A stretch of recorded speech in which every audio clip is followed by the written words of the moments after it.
Hey everybody, it's your girl Sheniqua Inspires. Welcome to this week's segment of the Black Girl Write Her series. I am ecstatic about tonight's interview.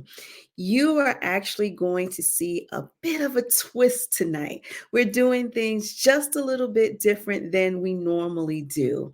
You're all going to get a chance to see me as the accountability coach, the mentor that many know me as. And I am putting one of my mentees to the test. And I am bringing on one of my favorite students, one of my favorite mentees, Carol Pompey, and she's actually going to help me flip the script. So you stay tuned and get ready for this week's special edition of the Black Girl Write Her series. Welcome, and everyone to the Black Girl Writer. I'm your host, Carol Pompey, the author of Change of Habit. And today I have with you Dr. Sheniqua Johnson, a very influential person that I've met and I have known and come to know. Today I want to introduce you to her and to her book, one of her books. Dr. Sheniqua, how are you? Hey, girl. Hey.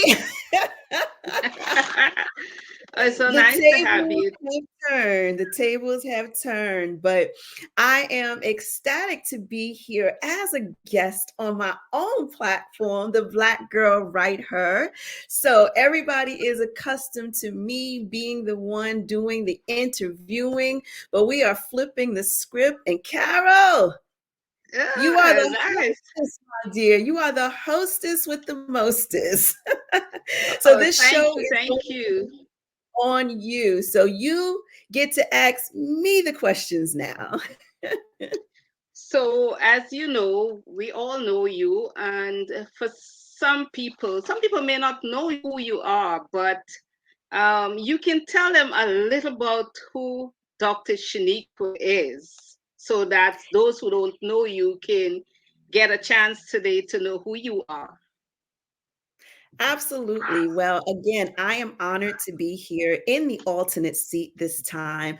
I am Dr. Sheniqua Johnson, aka Sheniqua Inspires, the host of the Black Girl Encourage Her and all of the many series that we have birthed from it.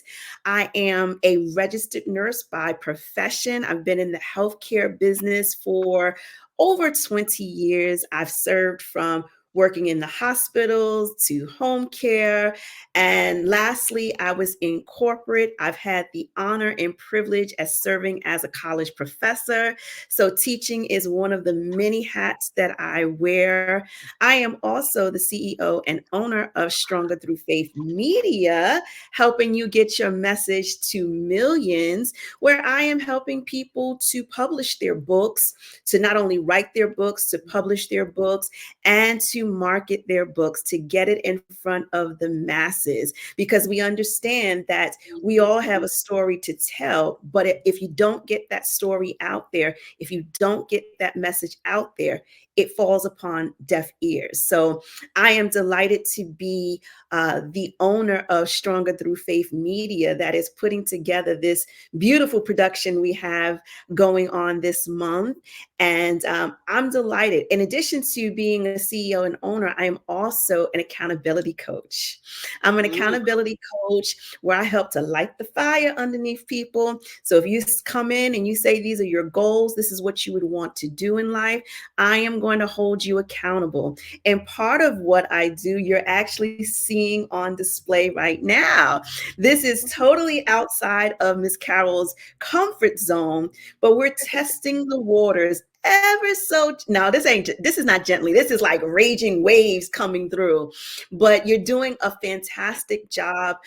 Carol has sat under me for many, many years. We started out as a teacher-student relationship. I was the health coach instructor, and Carol was my health coach a student. She learned the ropes, and then she became my assistant. So she was the health coach instructor assistant, and we've just been stuck together like glue ever since. So when I was thinking about this series, and I'm like, well, I got a lot of books that I'd love for people to know about, who better to grab than one of my closest friends, one of my closest mentees to say, you know what? It's your time. It's your time. And I know it's in you. And you're doing a phenomenal job. So far, so good. Yes, so many good things, Dr. Johnson, about you. And yes, as you said, I work under you as your assistant, and I've learned so much. And as you say, sometimes we need that push to get out of our comfort zone to do what we have to do. And so today, well, there you go. I kicking it off with a new series, um, the Black Girl Writer, and you know, you have helped me so much in writing my own book. And it's a story that I had within me, but like as you said, I was very scared. I was very shy to let it out. And even though I had it within me, I never had the, courage to really say, well, I'm gonna do this, get it out of me. But you helped me in that manner. So yes, so we know so much about you. And one of your first book that you wrote, I had an opportunity to read that book. And yes, and I have my copy here too. So what has happened, every time I read your book, I I get a different message. And the message that I get so often, it keeps, pushing me onwards. I remember using your book for a retreat. I remember using your book for so many different things at different times. Um, I'm using it during the Lenten season to reflect on. And every time there was a different story that I got. But today, in using your book so often, I didn't know my own strength, how my faith moved my mountains. I want to ask you one question. I mean, one of the questions that keep popping out ever so often. Um, why why did you choose the name? The name speaks for itself, yes. I didn't know my own strength. How did you come about with the name I didn't know my own strength? Well, when I started when I started my writing journey, I knew I was going to be a writer. First of all, I always wrote. Like that was just something that I loved to do as a young child. I loved to write. As a teenager, I used to write Dear Diary. So when I heard the Lord tell me that it was time for me to write this book, I didn't think it so far-fetched. And the title actually came from God. So it wasn't anything profound. It wasn't something that I put together. It was literally me hearing from God. And this book is actually a testament to that. This book is my declaration, it's my proof that I do hear from God. Oftentimes we waver back and forth. Lord, was that you? Did I hear him correctly? We go back and forth with it. But this book, the way I was able to pen this book, this is a testament to me that I can't ever say that I do not hear from God, because I literally scribed everything that I heard the Lord saying to me, and I put it in this book. So the title, I didn't know my own strength, how my faith moved my mountains. The first part of that actually is a Whitney Houston song. And for anybody who knows me, I love Whitney Houston. Me, a girl, let me tell you, I love me some Whitney Houston. She could do no wrong in my book. And she has a song that's entitled, I Didn't Know My Own Strength. And so when that title came to me in my head, it wasn't that, oh, I had listened to a Whitney, album, and then all of a sudden it popped into me. No, it was something totally different. I had even didn't even realize. And matter of fact, I probably need to go back and look and see what year did she come up with that song. But I didn't even realize there was a semblance until when I was producing the book and people were buying the book and they said, "Oh, that's that Whitney song." And I'm like, yeah, I'm not so surprised because I love her. So, and the work that she contributed to the world. So this title literally just came from God. It just poofed in. And the subtitle was also from God. It was literally just talking about how I used my faith, my connection, my newfound hearing to hear from him to be able to get over those mountain-sized obstacles in my life. Oh, that's so awesome. The other thing that I came across when I was reading your book is that you said that's your testimony. And so you talk about your mustard seed faith. And when I was thinking about a mustard seed, I went and I said, how small is this mustard seed? Mhm. And I was saying, I should have a little mustard seed, with me, because it is so tiny. When I looked at it, it is so tiny that, when we talk about the mustard seed faith, it's just a little touch of what, Little just what we need from God to do what we have to do. And in your chapter, you spoke about one of your chapters, you spoke about a mustard seed faith, having that amount of faith to move mountains. Use that little faith. And I'm thinking about just that little mustard seed. Say, for example, you have it in your pocket and it's Mhm. lost. You're looking for it, and it is so tiny that you can lose that mustard seed faith. What would you Yeah. say to the audience about having that faith or not having that faith because it is so small that it can get lost easily within yourself? How how can one hold on to that small amount of faith to get them to move the big mountains in their lives? Oh, that's a good question. Ooh. That's a good question. I'm a proud mentor right now, but I gotta stay in interview mode because that really is a great question. And the Bible does talk about the mustard seed size faith, and I have one in like a little vial that I keep with me in my bedroom, and it is something that is very, very small. It's almost like so small. It's almost like a grain of rice. It's so Right. small, and I actually keep it in a little vial, right? Because it could get lost if I just put that little pebble up on the mantle. It's easy, things just kind of fly Mhm. around and it can get lost. And when we read that scripture in the Bible that talks about that's the small amount of faith that we need in order to get to the place that God is taking us and to trust in the directions which He's taking us. What people fail to realize is that's the starter point.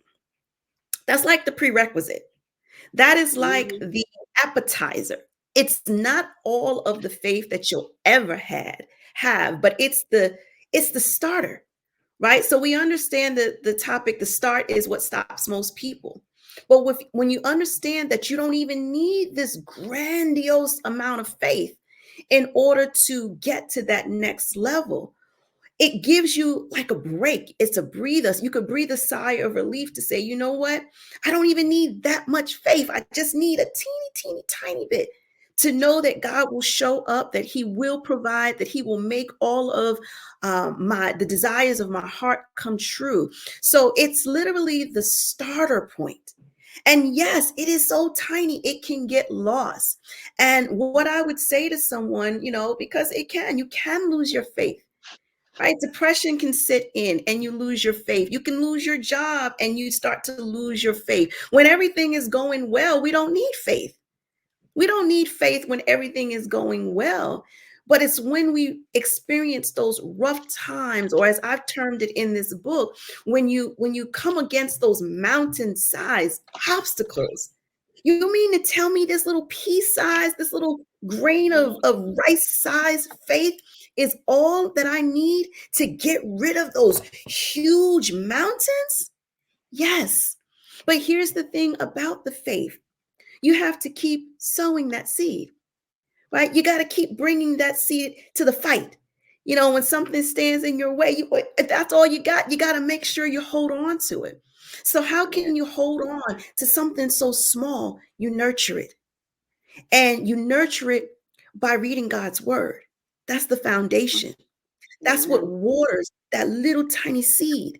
And so we don't just stop there and say, "Oh, I've got my prerequisite. This is all I'll ever need. I'm in kindergarten. This is all the learning that I'm ever going to need." No, you got to keep growing. So you got to keep watering it. You got to start reading the word of God, and not only hearing it from, your pastors and the preachers and your ministers. You got to know it for yourself. You got to be able to sit in a room and know that you hear God all by yourself. It's nice when we get a prophetic word and the prophet can come in and tell you all of this, thus saith the Lord. But wouldn't it be better if you could hear for yourself? So the way you get to that point is to study the word. You study the characteristics of God so you understand how he operates. And the more you read, the more you soak it in, you begin to say to yourself, you know what? My seed is growing. My seed is growing. And then the next thing you know, you've got this big old amount of faith and you're just throwing around, you're throwing your weight around. You're like, hey, take that problem, take that problem. And it doesn't even shake you anymore because you've got this bigger seed and now you can't lose it because it's so big now, you can't lose it. So my advice to you all is to water, to nurture, to support, grow that teeny tiny seed until you get to the place where you'll never lose it. Awesome, awesome, awesome. I love that. And I remember, you said that losing your manuscript at one point in time when you're writing, and you had to start all over again. And it's like when I thought of that same mustard seed faith, is if you didn't have that faith within you to start again, you might have, just given up on your writing. But you didn't, because you pull on your faith now to get you started again. And for writers out there, we tend to give up sometimes. I lost some of my manuscript when I was writing too, and I remember the computer went. I don't know what happened, but everything was just big on the screen, and I'm saying, how can I get this back? And I had to call someone. I had to call my nephew, and he said, show me a screen. And so he fixed it. God puts people in our path that can help us along to help that, to nurture that faith, that mustard seed faith that we need to get us through anything in life. And I remember when I was reading your manuscript, about your manuscript in the book, I felt a little good because I remember losing my faith in writing, and sometimes even today I tend to waver a little bit, and that's where sometimes fear stepped in. And as I said, when I read your book at different times, it speaks to me, depends on how or what situation I'm in. And I came across the chapter also that talks about fear and faith.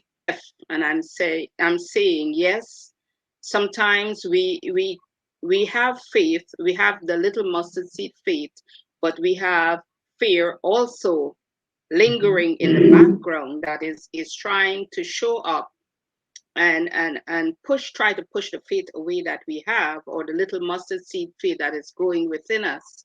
What can you tell us that can help us to hold strong to the faith that we have and not allow fear to take control of the faith? Do it anyway. To it anyway. Just do it anyway, right? Sometimes you're not going to not have the fear, right? No matter what we try, fear is always going to be there, right? Fear is a natural response to something being uncomfortable for us, right? It's uncomfortable. Take you for example, being in front of the camera is not what you normally choose to do. You normally like to be behind the scenes. That's where you have your comfortability. So I remember that time we traveled, and I did not have my speech and the workshop that I was supposed to do. I didn't have it all together, but I wasn't scared because this is what I do. Like, I teach on a whim. I can fly, in a spur of the moment. But you had it all worked out. You had thought about this. You said, okay, Sheniqua, I brought this for you. You can use this like this. Like, so you had it all mapped out. And that was from your safety in the background. See, with me, I'm okay with it. And I think it's because I've experienced it so much. I know what it feels. I know what that fear feels like. Right. And so what I've learned to do, instead of, shrinking back, I've learned to move forward. I don't care if I'm scared. I don't care if I don't have my speech prepared. I don't care if this is outside of my comfort zone. I'm gonna jump in. I'm going to jump in. I remember my first time being in front of the camera. Someone was doing, back in the days, what was that platform? I forgot what the name of that platform was, but it was one of these fly-by-nights platforms that came up, and the video content that you would put up literally stayed there for 24 hours. After 24 hours, it was gone, right? And so what we used to do was these things, it was likened to, like, you would follow each other, but you would do so I would get on the live video, I would say my 2 cents, and then everybody would get off of my feed and go to the next person. So it was like a follow train. It was different back in the days. And I remember my first time getting in front of the camera, I was nervous, but I said yes to the opportunity, because I knew that it was going to teach me something. At the very least, I was going to learn something from the experience. So when they were looking for people to participate, I just instantaneously threw my name in the hat. I was like, I'll do it. I had no clue what I was going to say. I was nervous. I was shaking in my boots, but I said, I'm going to do it anyway. Why? Because I know I'm going to gain something from the experience. And I haven't stopped since then. But guess what? I got better and better and better. When I started my podcast, it started out as a Facebook Live, Sisterly Sundays with Sheniqua, where you were going to get 7 minutes of encouragement and motivation to get you through the week. Yeah, that 7 minutes turned into a whole 30, 40-minute speech of me really talking and interacting with the people who were coming in on my live.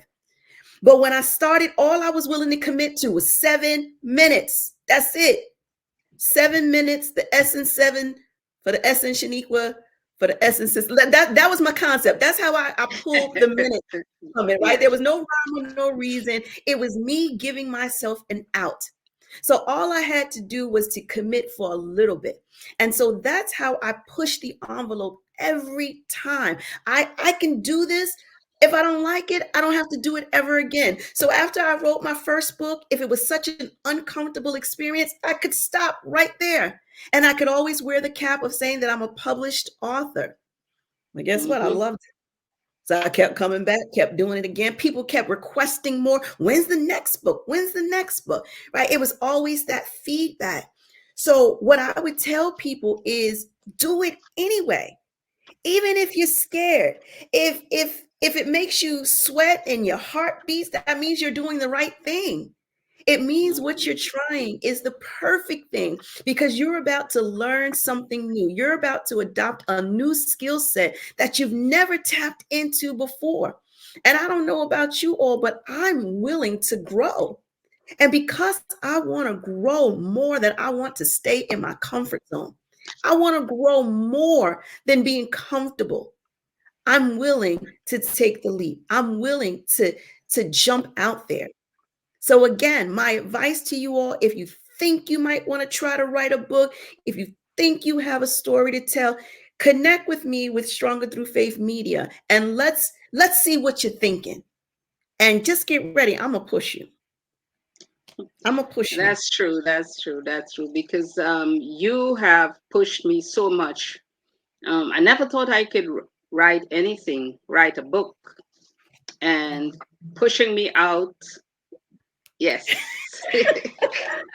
Pushing me out of that comfort zone and that fear, as you say, do it anyway. When you're fearful about something, do it anyway. I could, if I can do that anyway, then I can do anything anyway. So sometimes we just need a little kick to get us out of that comfort that we're in and to push us onwards. And that's what you do. Really true. The other thing I read in the book, I know you dedicated a full chapter to the health coaches that you taught.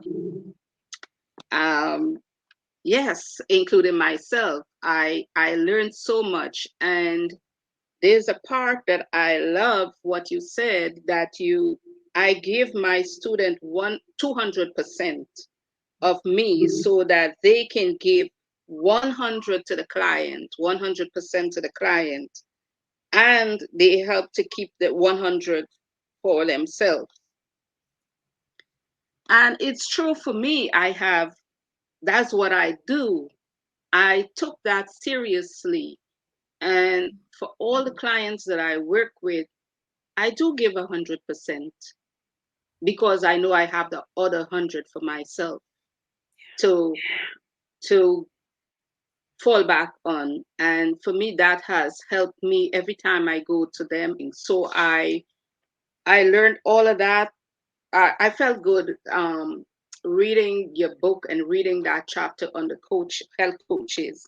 And for all those health coaches out there, if you haven't read the book, if you haven't started your book, it's time to get that done because you're missing a lot.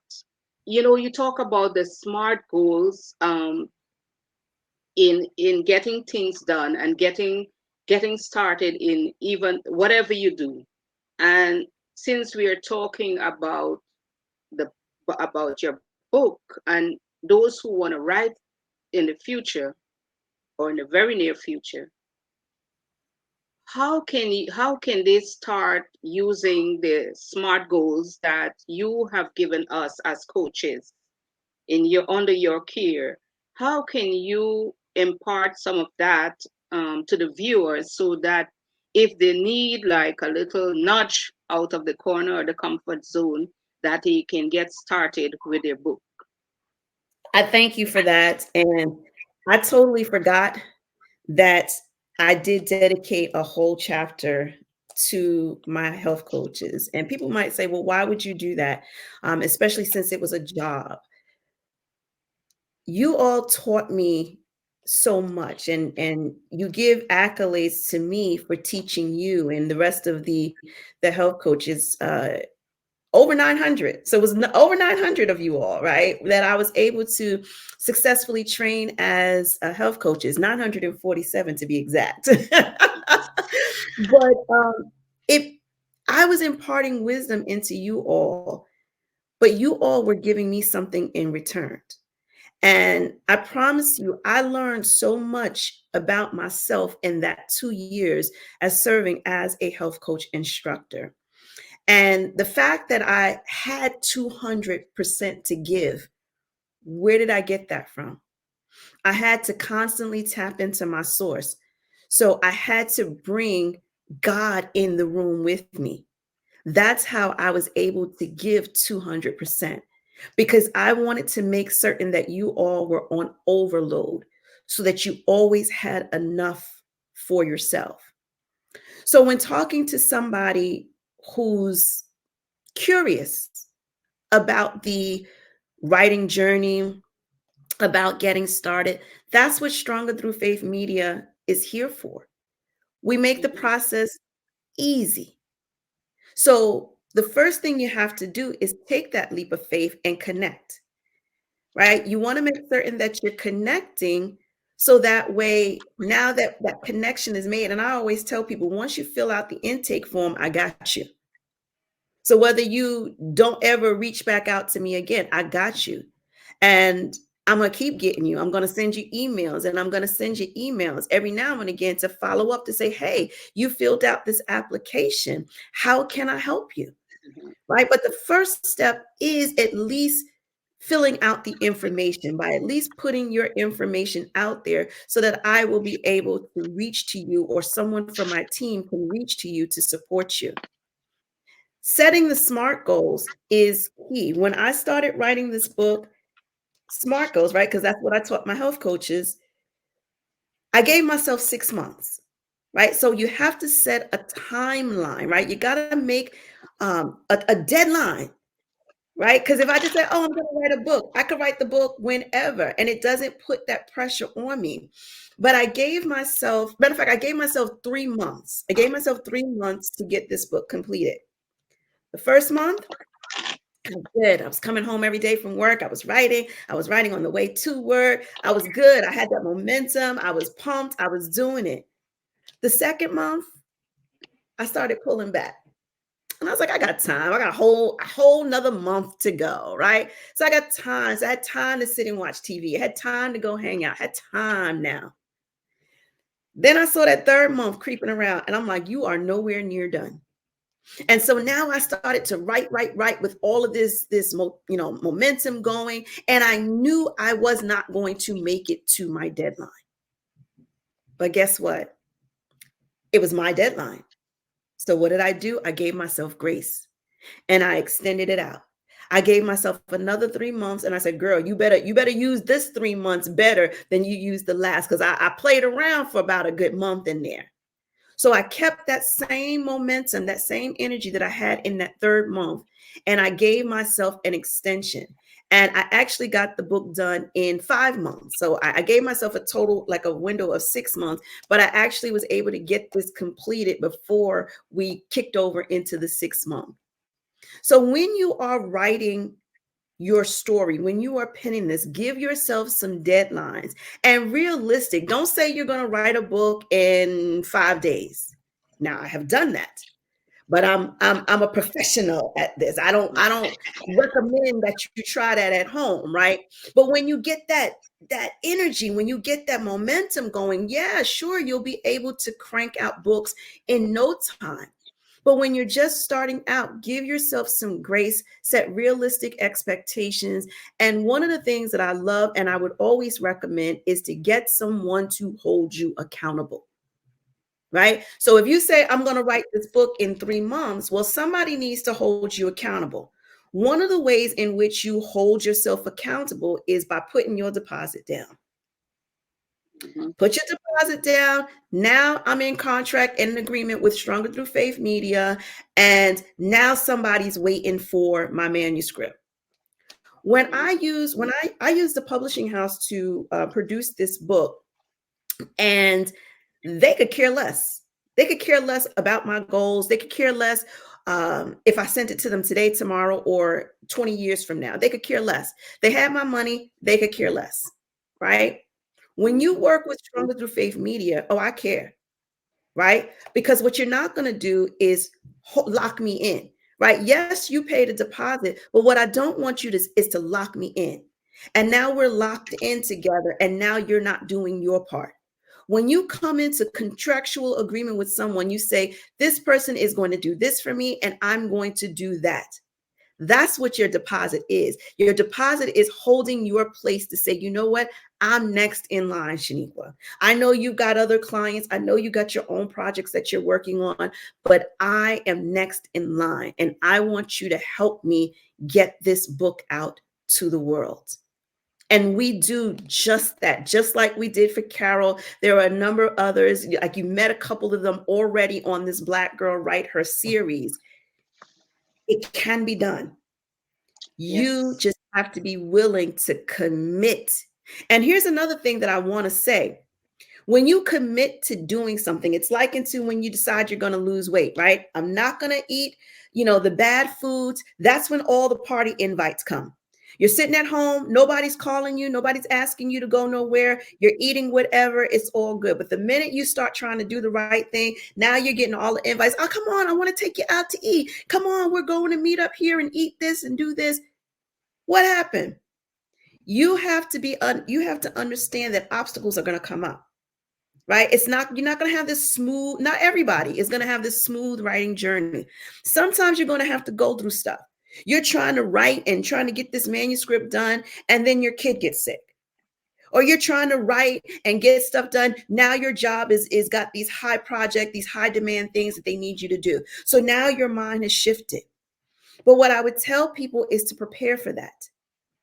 Get a backup babysitter. Give the kids some vitamin C. Everybody take some vitamin C and stay healthy so mommy can focus and do this, right? So prepare yourself when you create a goal and say, I'm going to write a book. Also add those supportive mechanisms. Who's going to be able to encourage me when I start feeling low?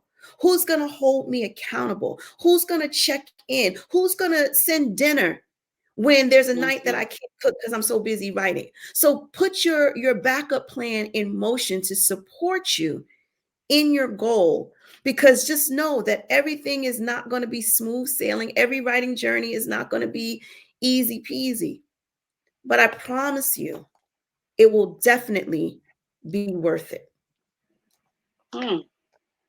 That's good. That's a whole session there. Um, so you see, my audience, you have free information from Dr. Johnson.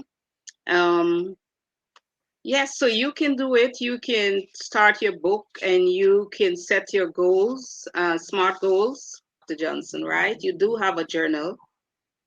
Yes, so I have that too. Yes, sometimes we got to find things that will motivate us onwards of writing or whatever we have to do.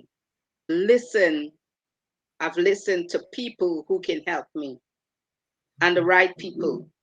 So sometimes we got to seek, put fear aside and take up the faith in people that we know that can help us on. So some of those things we're going to need when we write. Those are our backup plans that we have to have for ourselves in writing.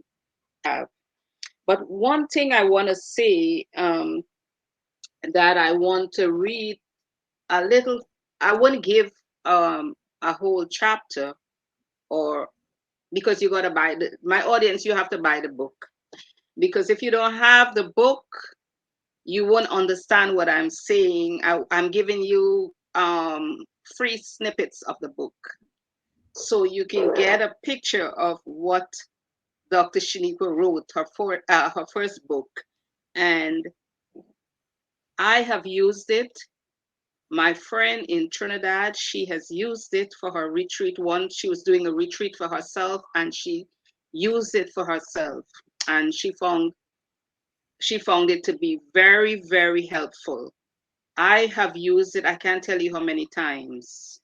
On different occasion, different year, I have used it year upon year, because sometimes we read a message now and it's not the same message we will get the next time. You get different messages as you read this one book. But I came across in one of your chapters, chapter 14, and I want to read, just as I said, a little piece I'm going to share with you about this book. So when I'm finished, I think you should buy this book. Not I think, you should. It says, so have faith, my dear readers. This moment of darkness is only temporary. So if you're in darkness, if you're going through whatever you're going through, it is temporary. Trust in God and allow your faith to grow and develop appropriately. He will allow you to shine at the right time. So if it's not your time to shine, you will not shine. But when that time comes, there is no stopping. You will shine.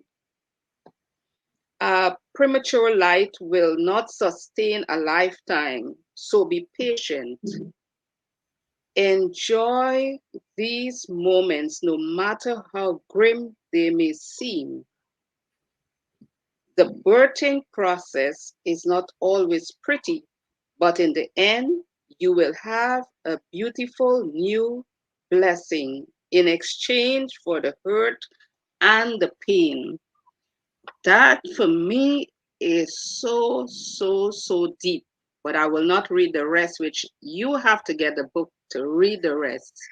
That is just a little piece of an advice to you, my audience, and coming from Dr. Sheniqua Johnson. I will tell you, get it. This book has been to places. It even went to St. Vincent. I went on a vacation and I took the book. You can use the book in so many ways. It speaks, and in fact, the book speaks to you, whatever situation you're in, and it will speak to you anyway because it's coming from your heart, Dr. Johnson. Thank you. So, is there anything else you want to say to the audience? What would you like to let them know how they can get in touch with you if they want to start a writing process, and how they can create SMART goals and all the different medium you can find her? You can find her on TikTok. You can find her on um, Facebook, TikTok, YouTube. You can find her on YouTube. You can get her on Instagram. You can get her anyway, and then you can make contact with her. Then you get one-on-one with her. So tell the audience how we can get in touch with you if we need you.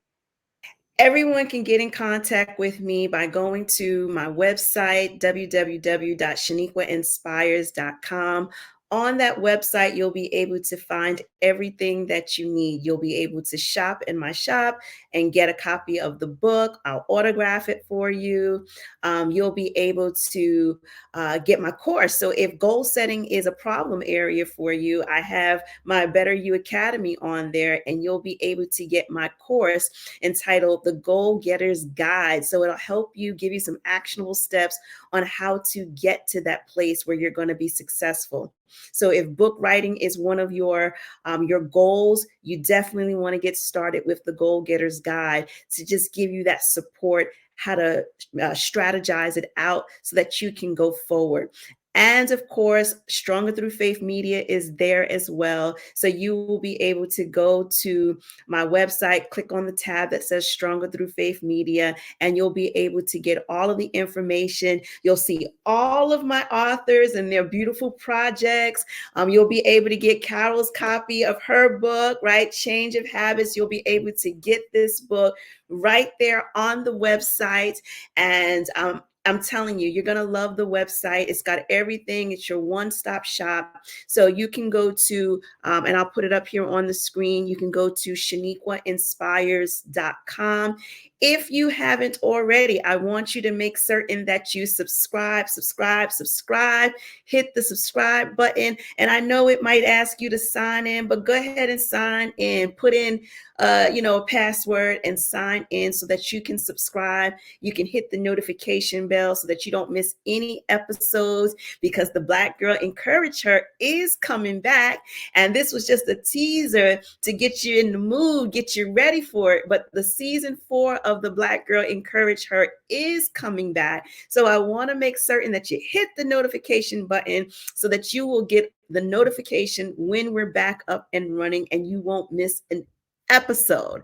So like, share, comment, do all that you can to support. And that's the free way to support this effort so that we can keep bringing forth these amazing episodes and these amazing series. So again, go to my website. Everything you need is there. So the contact form is there. So you'll be able to fill out your information, and I will, or someone from my team will reach out to you and get you started on your very own writer's journey. I want to thank you, Carol, for stepping in as my guest host. I thought it was a fabulous, fabulous interview. I appreciate you sharing your heart and your genuine love for this book project. I mean, I think Carol loves this book more than I do, if that's possible, but it has helped her in her life. She's given you testament to that.